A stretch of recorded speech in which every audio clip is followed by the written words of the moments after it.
저는 오늘 읽어드린 예레미야 29장 10절에서 14절까지의 말씀을 가지고 최악을 이기는 능력, 이와 같은 제목으로 하나님의 말씀을 증거하도록 하겠습니다. 제가 어제 끔찍한 뉴스를 접했습니다.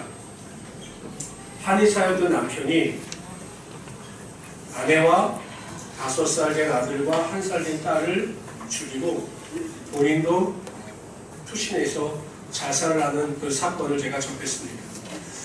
한의사였으면 아내도 한의사니까 어느 정도 경제적 여유도 있었을 것이고 나름대로 다른 사람들보다 좀 나은 생활을 하였을 텐데 왜 굳이 그런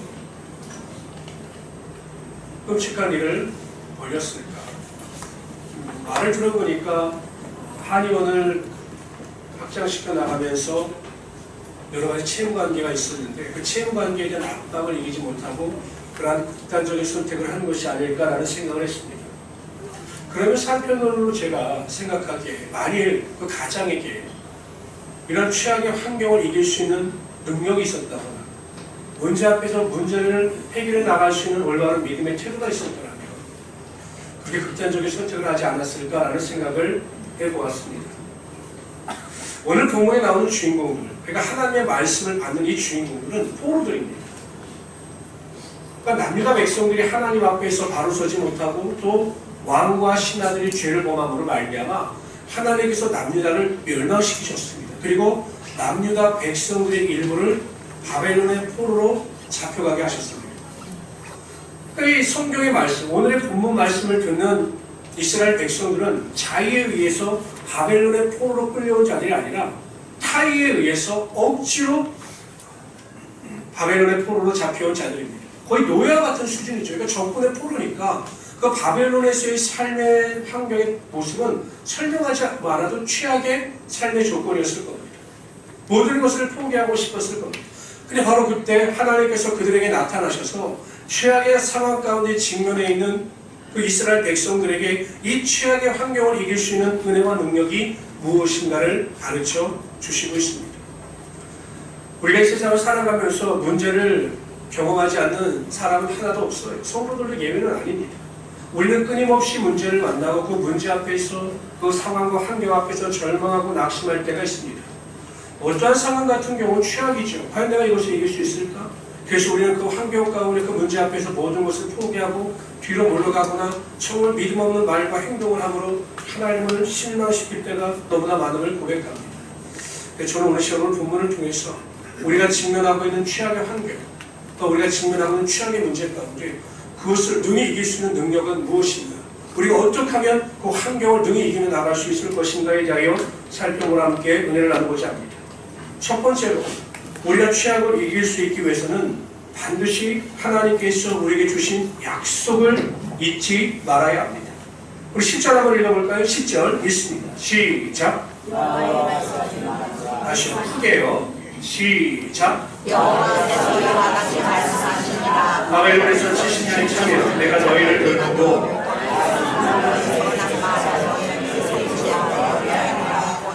지금 이스라엘 민족은 절망에 절망. 우리에게 희망이 없다. 포로로 잡혀한 우리에게는 절망밖에 없다. 절망하고 있는데 하나님께서 뭐라고 말씀하시냐면 걱정하지 말아라. 70년이 되면 내가 너희를 포로에서 구원하여 고국 땅으로 반드시 돌아오게 할 것이다. 그러니 이 약속을 붙잡고 너희들이 절망의 상황 가운데 포기하지 않고 인내하며 승리해야 한다. 이렇게 알려주고 계신 거죠. 민수기 23장 19절에 보면 하나님은 인간이 아니시니 시건치 아니하시고 인자, 사람이 아니시니 후회가 없으시다. 말씀하신 바를 행치 않으시며 하신 말씀을 실행치 않으시랴. 이렇게 말씀하셨어요. 우리 인간은 한계라는 게 있죠. 우리의 능력으로 할 수 없는 일이 있어요. 약속을 하지만 우리의 능력이 부족해서 그 약속을 지키지 못하는 연약함이 우리에게 있다는 것입니다. 제가 지금 결혼한 지가 20년이 넘어가니까 이제 그것도 잘 기억이 안 나네요. 하여튼 95년도에 결혼했어요. 하여튼 오래전에 결혼을 했어요. 그리고 저희 집사람과 그때 저희가 그렇게 결심을 했어요. 어차피 우리가 결혼을 하고 사역을 하면 아마 여행 가는 게 쉽지 않을 거다. 그러니까 우리가 결혼 비용을 아껴서 신혼여행을 좋은 데로 가자라고 해서 아마 그때 유럽 여행을 꿈꾸다가 아마 그때는 유럽에 무슨 전염병이 돌아서 결혼할 장소를 급히 하와이로 정했습니다. 그 당시만 해도 하와이는 굉장히 비쌌어요. 그래서 하와이로 갔는데 너무 좋더라고요. 왜냐면 저는 하와이에 대한 로망이 있었습니다.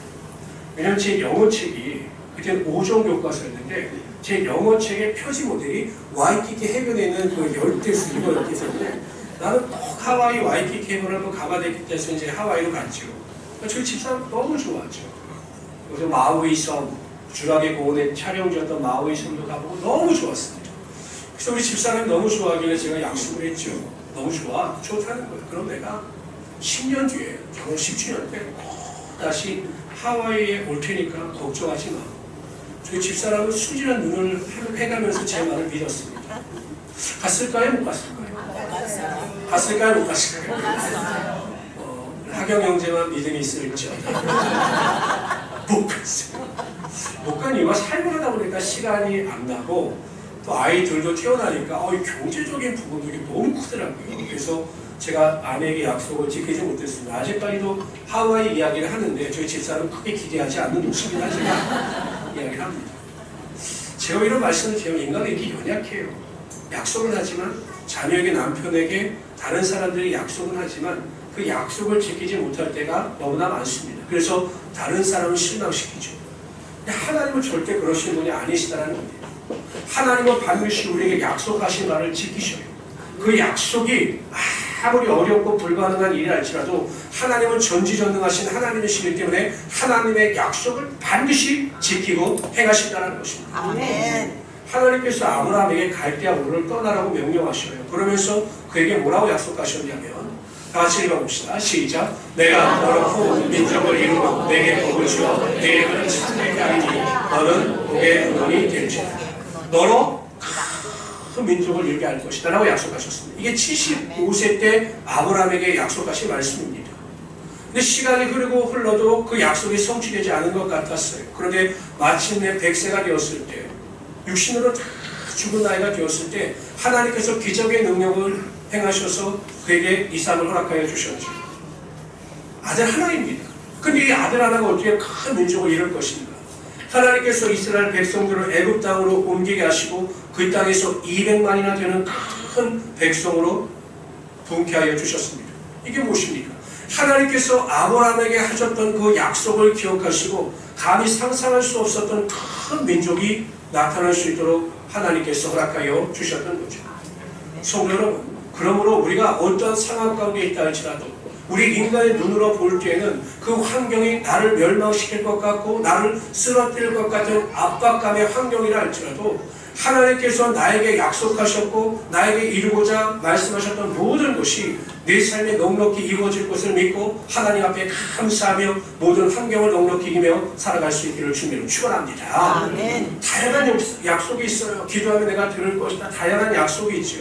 저는 여러분들에게 누누이 강조하여 말씀드리지만 하나님께서 우리에게 하신 약속 중에서 모든 약속을 압축하여 설명하고 있는 것이 로마서 8장 28절 말씀입니다. 제가 다시 한번 읽어드리겠습니다. 우리가 알거니와 우리가 안다는 거예요. 모르는 것이 아니다라는 겁니다. 반드시 알 수밖에 없다라는 것입니다. 하나님을 사랑하는 자, 그 뜻대로 부르심을 입은 자들에게는 모든 것이 합력하여 선이 되느니라. 생각해보세요. 내 환경이 최악이에요. 내 몸이 병들고 내 삶에 궁핍함이 찾아오고 내 자녀와 환경의 문제가 최악이라 할지라도 하나님은 반드시 그 환경을 통해서 부르심을 받아 하나님의 자녀가 된 우리들에게 하나님의 선하심과 하나님의 축복의 능력이 나타나게 하여 주셔서 모든 것을 합력하여 선이 되게 하여 주시다는 거죠. 아멘. 우리가 생각하기에 너무 힘이 들어요. 그렇죠. 인간이기 때문에 너무 힘이 들죠. 뭐 직장일이나 뭐 경제적인 문제는 너무 힘이 듭니다. 근데 우리가 기대하고 소망해야 하는 이유는 하나님께서 약속하셨어요. 반드시 합력하여 모든 것이 선이 될 것이니 낙심하거나 포기하지 말아라 라고 말씀하셨기 때문에 믿음대로 순종하며 살아가고 약속을 붙잡고 살아가면 반드시 그 은혜대로 되는 역사가 나타나게 하여 주신다는 거예요. 중요한 게 있어요. 성도들이 착각하지 말아야 될 것이 있습니다. 올바로 이해해야 될 것이 있어요. 그것이 무엇이냐면 모든 것이 합력하여 선이 된다고 하셨는데 그 선이 무엇이냐라는 것이에요. 보통 성도들은 그렇게 생각합니다. 합력하여 선이 된다. 그러면 좋은 것이지. 그럼 내가 항상 건강하고 내가 물질의 축복을 받고 직장의 복을 받고 사업장의 복을 받고 남들보다 더 잘 살고 좋은 집에 사는 것 이게 선이지. 내가 기도하는 모든 기도의 제목이 응답받는 것이 하나님의 선이지. 내 뜻대로 내 원대로 되는 것이 선이지. 이렇게 착각을 한다는 것이에요. 하나님이 말씀하시는 하나님의 선은 우리의 기준의 선이 아니다라는 것입니다. 이것을 올바로 알아야 우리가 시험에 들지 않고 낙심하지 아니하고 절망하지 않는다는 것입니다. 바울의 예를 들어봅시다. 사도 바울은 하나님의 부르심을 받아 사도가 되었습니다. 그런데 그에게 질병이 있었어요. 근데 눈에 보이지 않는 질병이면 괜찮은데 복음을 증거할 때 눈에 보일 정도로 다른 사람들이 보기에는 혐오감을 가질 정도의 질병이었습니다. 성경에 보면 갈라디아에서 이렇게 이야기합니다. 시작. 너희를 시험하는 것이 내 육체에 있으되 이것을 너희가 없음 여기지도 아니하며 버리지도 아니하고 오직 나를 하나님의 천사같이 또는 그리스도 예수같이 너희들을 시험하는, 그러니까 다른 사람을 시험에 들게 하는 질병이 나에게 있다는 거예요. 학자들이 연구하기를 간질이거나 혹은 안질, 그러니까 눈에서 보름이 날 정도의 심한 안질이었을 거죠. 그러니까 사람들이 보면 오히려 사도 바울 때문에 시험에 드는 거죠. 예를 들면 이런 겁니다. 제게 만약에 간질이 있다고 하면 여러분 가정을 해봅시다. 제가 설교를 하다가 여기서 간질 때문에 쓰러집니다. 여러분들 보시면 어떨 것 같아요? 은혜가 될까요? 설교를 하다가 갑자기 쓰러져가지고 제가 막 정말 그 육체의 고통스러운 모습을 보면 여러분들은 어떻게 하실 것 같습니까? 우리 성도들은 저를 위해서 기도해 주실 것 같긴 해요. 근데 시험에 들죠. 왜? 아니 목사님은 본인의 병을 고치시고 사역을 하셔야지 저렇게 질병의 고통을 겪어가면서 무슨 욕심으로 저렇게 사역을 이렇게 생각하는 게 당연하거든요. 그러한 질병이 사도 바울에게 있었다는 것입니다. 그러니까 사도 바울이 하나님께 기도합니다. 이 육체의 질병의 취함을 위해서 하나님께 3번 기도했다라고 나오는데 이 3번은 완전수예요. 그러니까 3번만 기도하고 끝인 것이 아니라 매일 계속해서 하나님 내 질병을 고쳐주십시오. 선교 사명을 하게 방해받지 않도록 저에게 육체의 강건함을 주십시오라고 매일 기도했어요. 하나님의 응답이 무엇이었습니까? 노였어요. 아니다. 너는 그 질병을 고침받을 생각을 위해서 기도하지 말아라. 네 질병에 있는 것이 내 뜻이다. 내가 약할 때 강함이다. 그것으로 인하여 네가 나를 더 의지하게 될 것이고 그것을 통해서 하나님을 더 경외하게 될 것이다. 그러니 나에게 구하는 것을 그쳐라. 이렇게 말씀하셨어요. 사도 바울이 생각하는 선은 병고침이었습니다. 완전히 깨끗하게 나음을 입는 것이 그의 생각하는 선이었어요. 우리도 마찬가지죠. 그런데 하나님께서 생각하시는 선은 그 병을 안고 살아가는 것이었어요. 그래서 그거 어떡합니까? 아하, 내가 약할 그때 곧 강함이라. 내가 이 약함이 있기 때문에, 나의 부족함이 있기 때문에, 나의 질병이 있기 때문에 내가 교만하거나 자고하지 아니하고 하나님만을 의지할 수 있으니 이 질병이 나의 삶에 있어 하나님의 손이다. 이렇게 고백하고 있지 않습니까? 그런데 대부분의 성도들은 그렇게 생각을 하지 않아요. 내 뜻대로, 내 생각대로, 내 원대로 되어야 이것이 하나님의 선이라고 생각하기 때문에 내 뜻대로 되지 아니하면 시험에 들고 낙심하고 믿음에서 점점 멀어지는 것이죠. 이게 안타깝다는 겁니다. 왜 하나님의 선을 내 기준으로 생각하느냐? 이것이 문제라는 거죠.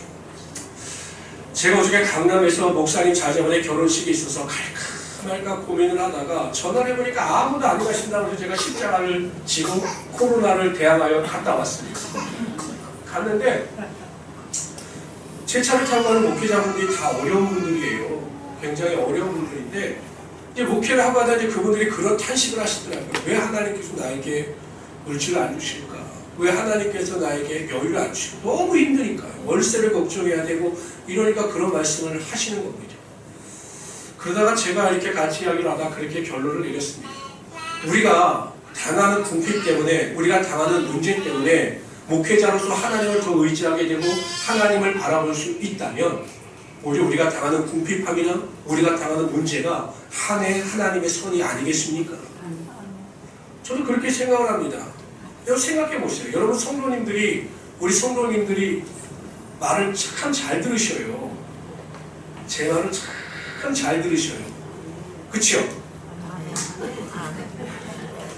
잘 들으시는 분들이 있고 안 들으시는 분들도 있죠. 근데 잘 들으시는데 성도들이 항상 문제가 있지 않습니까? 질병의 문제, 가정의 문제, 마음의 문제, 많은 문제가 있어요. 그럼 목회자는 그 성도들이 가지고 있는 문제와 목회자가 동일시가 돼요. 그러니까 우리 성도가 막 병이 들어 아프다? 그럼 제 마음도 아픈 거죠. 그러한 고통을 하루에 몇 개씩 안고 살아갑니다. 새벽마다 기도할 때마다 문제가 있는 성도들에게 기도하면 제 마음이 아파요. 근데 여러분 생각해 보십시오.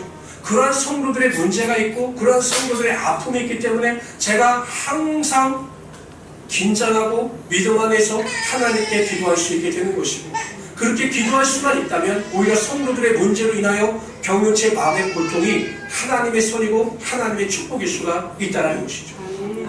저는 우리 모든 성도님들이 꼭 기억하십시오. 하나님은 절대 여러분들을 실패하게 만들지 않으셔요.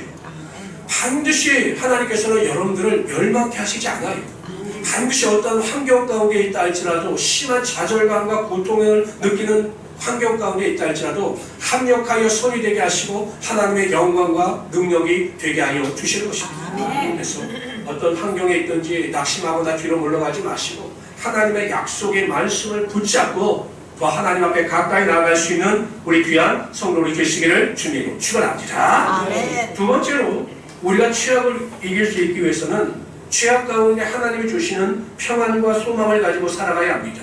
우리 11절 다시 한번 읽어봅시다. 시작.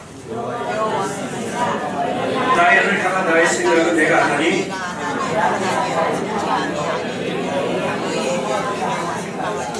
하나님의 생각과 하나님의 뜻은 우리가 평안을 가지고 살아가는 것이고 내일에 대한 소망을 가지고 살아가는 것이에요. 그렇기 때문에 우리가 절대적인 환경 앞에서 낙심하고 절망하고 슬퍼하고 불안해하고 두려워하는 것은 하나님의 생각도 하나님의 뜻도 아닙니다. 그것은 마귀가 주는 생각인 것입니다.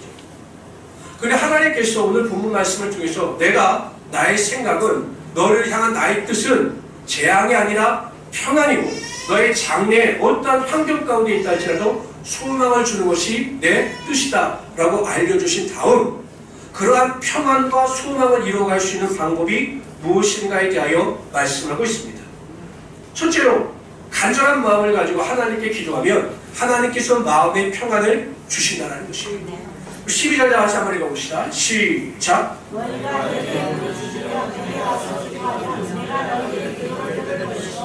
너희는 내게 부르짖지만 와서 내게 기도하면 내가 너의 기도를 들을 것이다. 이렇게 말씀하셔요. 하나님은 우리의 기도를 들으셔요.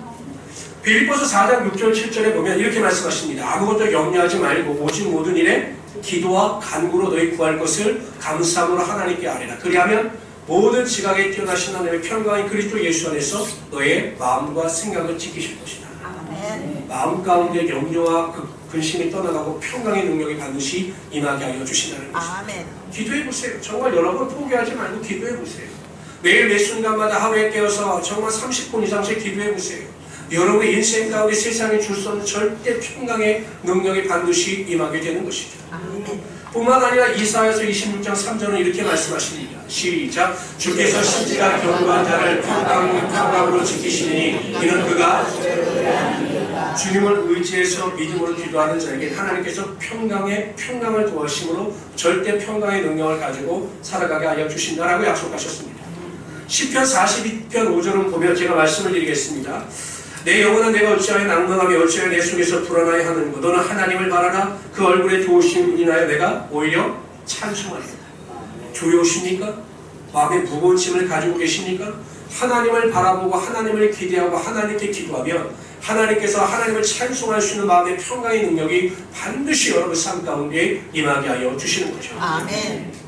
여러분 사도 바울이 빌립보에 가서 복음을 증거하다가 매를 맞고 감옥에 갇혀요. 하나님 명령에 의해서 갔는데 매를 맞고 감옥에 갇히죠. 이걸 무슨 일을 어떻게 해야 될지 앞날이 전혀 보이지 않습니다. 그때 그가 신라와 함께 하나님께 기도하지요. 그랬더니 하나님께서 마음에 평안을 주시고 마음에 기쁨을 주십니다. 몸은 매를 맞아서 너무 고통 가운데 있고 모든 상황은 절대 절망의 상황인데 기도하니 하나님께서 마음에 기쁨을 주십니다. 하나님을 찬양하기 시작합니다. 모든 죄수들이 들을 정도로 즐거운 마음으로 힘껏 하나님을 찬양했습니다. 그랬더니 지진이 나서 옥문이 열리고 창고가 풀리며 그 일로 인하여 간수와 그 가족이 구원받은 하나님의 역사가 나타나게 하여 주셨던 거죠. 기도하면 평안이 있고 기도하면 능력이 나타나므로 하나님께서 여러분의 삶 가운데 모든 환경이 변화되는 역사가 나타나게 하여 주시는 것입니다. 아멘. 제가 상처를 받았거나 막 슬퍼하고 낙심하는 자들에게는 제가 직설적인 말을 잘 하지 않는데 요즘에는 제가 이제 직설적인 말을 주로 합니다. 옛날엔 돌려서 이야기를 했는데 요즘에는 이제 바로 말을 해요. 우리가 우울해하고 낙심해하고 절망하는 이유는 기도하지 않기 때문에 분명합니다. 기도하십시오. 기도하면 하나님의 놀라운 능력이 반드시 나타나게 되는 것이고 우리의 삶에 하나님의 기쁨이 흘러넘치게 되는 것입니다. 아멘. 제가 요즘에 계속 교회도 그렇고 여러 가지 일로 인해서 계속 우울한 일만 생기더라고요. 근데 그래서 제가 금요일날, 토요일날이에요. 어저께는 설교 말씀을 준비하는데 그냥 마음이 우울한 겁니다. 뭐 말도 안 되는 소리도 듣고 막 그래서 하나님 또 교회가 부흥하니까 또 왜 이런 일이 자꾸 벌어지시는 겁니까? 그래서 제가 하나님께 표정을 구했습니다. 하나님 나 정말 사랑하시지 않습니까? 또 제가 또 여러 가지 일로 마음이 울적해지려고 하는데 하나님 내일 교회 갔을 때 저에게 기쁜 일이 하나 생기게 해주십시오. 제가 이렇게 기도했어요. 기쁜 일이 생기게 해주십시오. 근데 오늘 백남은 목사님이 교육자실에 들어오는 거예요. 제가 얼마나 목사님이 짱하고 나타나시는데 너무 마음이 즐거운 거예요. 제가 하나님께 감사했어요. 하나님은 내가 기도하고 간구하면 항상 마음에 소망을 주시고 기쁨을 주시는구나. 어린 아이와 같이 아무 구애도 받지 않으고 내가 아버지께 구하듯이 구하면 하나님께서 정말 기대와 소망을 주시는구나. 제가 그렇게 기도했거든요. 하나님, 제가 정말 낙심하지 아니하고 실망하지 아니하고 다시 주일에 헌신하고 기쁜 마음으로 동참할 수 있도록 기쁜 일을 주십시오 했더니 제일 기쁜 일 목사님 나오셨는데 제가 오늘 아침에 너무 즐거웠어요. 아멘. 그래서 여러분 항상 믿음의 은혜 가운데 기도하십시오. 그럼 소망을 주시고 기쁨을 주시고 은혜 가운데 살아가게 하여 주시는 것입니다. 아멘. 두 번째로 취약 가운데 우리가 하나님의 평안과 소망을 누리기 위해서는 하나님을 만나야 합니다. 여러분 야곱이 굉장히 뛰어난 사람이었어요. 지혜가 뛰어난 사람이었어요. 그래서 형의 장자권도 빼앗아가죠. 그 일로 도망을 갑니다. 혼자 도망을 가요. 삼촌 라반의 집을 한 번도 붙지 못한 삼촌 라반의 집을 향해서 떠나갑니다. 그럼 여러분 얼마나 두려웠겠습니까? 그래서 배달에 이르렀을 때 잠을 자야 되는데 돌을 베개 삼아서 잠을 자야 되는데 잠이 오질 않는 겁니다. 그래서 잠깐 잠이 들었는데 환상을 봅니다.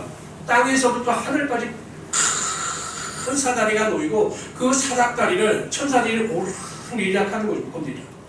근데 그에 하나님께서 나타나셔서 이 야곱에게 말씀을 하십니다. 나는 여호와 너의 조부 아브라함의 하나님이요 이삭의 하나님이라.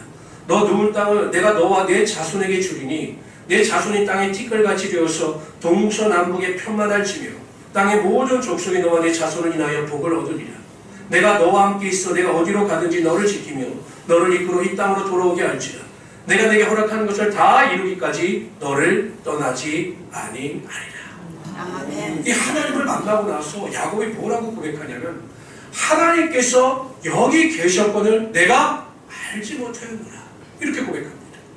하나님은 한 번도 야곱을 떠나신 적이 없어요. 그러나 야곱이 하나님을 찾지 않았기 때문에 하나님께서 나와 함께 하심을 경험하지 못했을 뿐입니다. 그런데 그 야곱이 자신의 꾀로 살았던 그 야곱이 베델에서 하나님을 만남으로 그의 삶에 하나님의 임재하심을 경험하게 되더라는 것이죠. 아멘.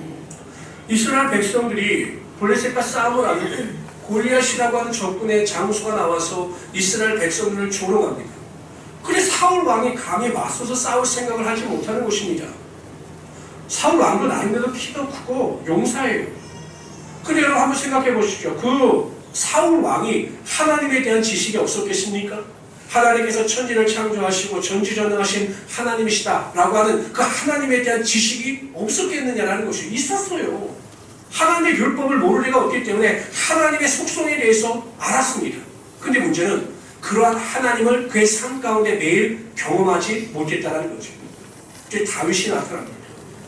다윗은요 매일 하나님을 만나는 경험이 있었습니다. 자신이 아버지의 양과 가축을 칠 때 사자나 곰이 와서 그 양이나 가축을 물어가면 끝까지 쫓아가서 그 입에서 양의 새끼를 빼앗아오고 그 짐승들을 쳐서 죽였어요. 그럴 때마다 하나님께서 자신과 함께 하심을 경험한 거죠. 그래서 자신이 있었습니다. 그래서 사울왕에게 이야기합니다. 나와 함께 하셨던 하나님이 저 능히 골리앗을 물리실 때도 나와 함께 하실 것입니다. 라고 자신 있게 말을 했습니다. 하나님을 만나는 경험이 확신을 가지게 했고 골리앗이라고 하는 거대한 장막 앞에서 포기하지 아니하고 절망하지 아니하고 믿음으로 나갈 때 하나님의 역사가 반드시 나타나게 되었다는 거죠. 성경의 말씀을 많이 아는 것도 중요합니다. 그러나 그 아는 것보다 중요한 것은 그러한 하나님을 내 삶 가운데 만날 수 있어야 우리의 믿음이 견고해질 수 있다는 것이에요. 아멘. 제가 몇 번 말씀드린 제 꿈은 학자였어요. 학자고 공부하는 게 꿈이에요. 목회의 꿈이 아니었어요. 근데 제가 학자로서의 꿈을 확 접었던 이유 중에 하나가 구약학을 가르치는 교수와 논쟁이 붙었는데 그분은 이제 문서설이라고 해서 인간의 이성을 강조하는데 이것을 성도들에게 가르치면 성도들 시험에 든다는 거예요. 그럼 내가 성도들에게 시험에 드는 학문을 왜 배워야 합니까? 라고 물었어요. 그래도 알아두어야 하기 때문에 배워야 한다는 거죠. 알기만 해서 경험하지 못하는 하나님에 대한 지식을 배울 필요가 뭐가 있겠느냐, 그리고 그러한 것을 가르칠 필요가 뭐가 있겠느냐라고 해서 제가 학자의 꿈을 접었어요. 여러분, 하나님은 이 성경 안에서 문자적으로만 존재하시는 하나님이 아니세요. 지금도 여전히 살아서 역사하시며 전지전능하셔서 능치 못할 일이 없으신 하나님, 우리를 끝까지 사랑하셔서 우리를 인도하시고 우리 삶에 기적을 베푸시는 하나님이 되신다는 것입니다. 아멘. 그런 하나님을 만날 수 있어야 우리의 마음이 담대함을 얻을 수가 있는 거죠. 수년 전에 어느 분이 성도분이 저에게 와서 제게 훈계를 하는 겁니다. 목회 훈계를 해요. 이런 프로그램이 있는데 목사님 이런 프로그램을 교회에 한번 적용해 보시죠. 근데 여러분 생각해 보십시오. 목회자가 얼마나 많은 프로그램을 배우고 많은 프로그램을 연구해 봤겠습니까? 근데 그 성도님은 그 프로그램 하나 경험해보고 너무 좋으니까 그 프로그램에 그냥 올인하자는 거죠. 그래서 제가 그건 아니고 이건 이래서 우리가 다양한 방법으로 연구해 봐야 된다라고 이야기를 했더니 갑자기 제 면전에다 대고 목사님은 제대로 배운 게 없으셔서 목회에 대한 지식이 없습니다. 이렇게 말을 하죠. 제가 순간적으로 눈에서 그냥 불이 팍 났죠. 그러나 여러분, 목회자의 성내는 것이 하나님의 의를 이루지 못하기 때문에 제가 잘 설득을 했죠. 이건 이렇고 저건 이렇고, 그리고 집으로 돌아왔습니다. 집으로 들어왔는데 이 분노가, 제 마음속에 있는 분노가 이게 사라지지 않는 거예요. 왜냐하면 저도 교만했죠. 왜냐하면 저도 나름대로 똑똑하고 남한테 무시받지 않을 정도로 살아왔고 열심히 살아왔다고 생각해요. 나이도 한참 어린 사람한테 배운 게 없다는 이 말을 들으니 제가 얼마나 열불이 나겠습니까? 그래서 제가 하나님 앞에 기도했습니다. 하나님, 참 답답합니다. 그랬더니 하나님 그런 마음을 주시더라고요. 이제야 내 마음을 알겠느냐. 베드로가 나를 저주할 때 내 마음이 어땠는지 알겠느냐. 모든 제자들이 나를 버리고 다 떠나갈 때 내 마음이 어땠는 줄 알겠느냐. 목회자는 그런 자리란다. 외롭고 슬프고 네가 어려움을 당하는 것이 목회자의 길이니 절대 그것으로 나의 상처받지 말아라. 제가 이런 음성을 들려주셔서 큰 위로를 받고 다시 일어섰어요. 물론 그 성도는 저희 교회를 떠나갔지만 어디 가서든지 잘 하시기를 바라는데, 제가 그때 하나님을 위로하심 때문에 얼마나 제가 눈물을 흘리며 기도했는지 몰라요. 그렇구나. 하나님은 항상 나를 생각하시고 나에게 어떤 말로 위로해 주실 것을 준비하셨다가 내가 기도하면 나를 만나 주시고 나에게 힘과 지혜와 능력을 주시는구나. 이런 것을 경험하면서 살아갑니다. 목회자가 하나님을 경험하지 아니하고 하나님을 만나지 아니하면 절대 순간순간을 살아갈 수가 없어요. 여러분들도 마찬가지인 거죠. 제가 왜 매일 큐티를 하라고 말씀을 드립니까? 말씀을 읽고 기도하십시오. 말씀을 읽고 간구하십시오. 하루 20분 이상씩 기도하십시오. 말씀을 잔소리하는 이유가 무엇입니까? 우리가 하나님을 경험하지 아니하고 하나님을 만나지 아니하면 이 세상을 이기며 살아갈 수가 없어요. 사단은 끊임없이 우리를 미혹하고 유혹해서 믿음에서 멀어지게 말합니다. 욕하는데 우리가 하나님과 만나지 아니하고 하나님을 경험하지 아니하면, 그래서 하나님과의 관계가 친밀하지 아니하면 우리가 어떻게 세상을 이기며 살아갈 수 있겠느냐라는 것입니다. 그렇기 때문에 우리가 매일 말씀 묵상을 통해서, 기도를 통해서 하나님을 만나고 하나님을 경험하고 하나님의 호흡을 느낄 수 있어야 우리가 이 세상을 넉넉히 이기며 살아갈 수 있게 되는 것입니다. 아멘. 그리고 그렇게 하나님을 만나는 자에게 세상을 감당할 수 없는 평안과 소망이 반드시 흘러넘치게 되어 있어요. 아멘. 하나님이 나를 사랑하시는구나. 하나님께서 여전히 나와 함께 하시는구나. 하나님께서 나를 붙잡고 계시는구나. 이것을 느끼고 경험해야 우리의 마음에 절대 평강과 담대함이 흘러넘치게 되어 있다는 것입니다. 아멘. 예전에 타임지가 매년 1년에 한 번씩 선정하는 이 사진이 있어요. 근데 그 사진 가운데 어떤 사진이 있었냐면, 그 폭탄이 떨어지는 그 전쟁 속에서 아이를 안고 나오는 그 엄마의 사진이었어요. 그러니까 주변을 여러분 막 폭탄이 떨어지고 막 사람들이 아비규환입니다. 그런데 그 엄마의 품에 안겨있는 아이의 얼굴은 그렇게 평안할 수가 없는 거예요. 지금 막 사람들은 전쟁 때문에 죽겠다고 난리지만 자신은 그 엄마의 품 안에 안겨있기 때문에, 그 엄마의 심장의 소리를 듣고 있기 때문에 그 아이는 그거 하나만으로 환경에 구애받지 않는 그 평안함이 그에게 있었던 거죠. 마찬가지예요. 아무리 환경이 어려워도 하나님과 관계하고 있다면, 하나님과 만남이 끊임없이 유지되고 있다면 여러분의 마음 가운데 하나님이 주시는 절대 평안이 반드시 임하게 되는 것이죠. 아멘. 자산을 거꾸로 하면 살자예요. 제가 왜 이런 말씀을 드리냐면, 인간이 경험하고 있는 모든 삶의 환경의 문제는 마음 먹기에 달렸다는 것입니다. 어떠한 마음의 가짐의 태도를 가지냐에 따라 그것이 자살할 수 있는 요건도 되고 살 수 있는 소망도 될 수 있다는 것이죠. 저는 우리 모든 성도님들이 항상 하나님이 주시는 믿음 안에서 어떠한 환경 가운데 있다 할지라도, 자신이 생각하기에 최악의 환경이라 할지라도 환경 앞에서 절망하고 넘어지는 것이 아니라 그 환경을 넉넉히 이김으로 하나님의 영광과 기쁨을 맛보며 살아갈 수 있는 우리 성도들이 되시기를 바랍니다. 아멘. 첫 번째, 하나님의 약속을 믿으십시오.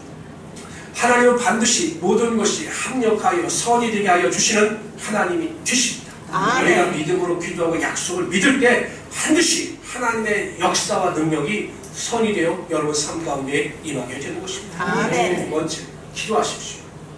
정말 제발 부탁인데 기도하십시오. 무슨 일이든지 포기하지 말고 정말 하루에 20분 이상씩 하나님을 간절히 찾고 부르짖으십시오. 아멘. 그럼 하나님께서 평안과 소망을 여러분 삶 가운데 허락하여 주시는 것이죠. 아멘. 뿐만 아니라 하나님을 만나십시오. 정말 하나님은 이런 하나님이시구나, 좋으신 하나님이시구나, 사랑의 하나님이시구나, 나를 사랑하시는 하나님이시구나, 이런 하나님을 만나고 경험하십시오. 그러면 어떠한 환경 가운데 있다 할지라도 하나님 주신 평안과 소망이 우리의 삶을 이끌어갈 것이고, 그러한 삶의 은혜를 통해서 우리가 넉넉히 모든 것을 이기며 하나님의 영광을 나타내게 될 것입니다. 이런 믿음을 가지고 승리하신 우리 귀한 성도들 되시기를 주님으로 축원합니다. 아멘. 기도합시다.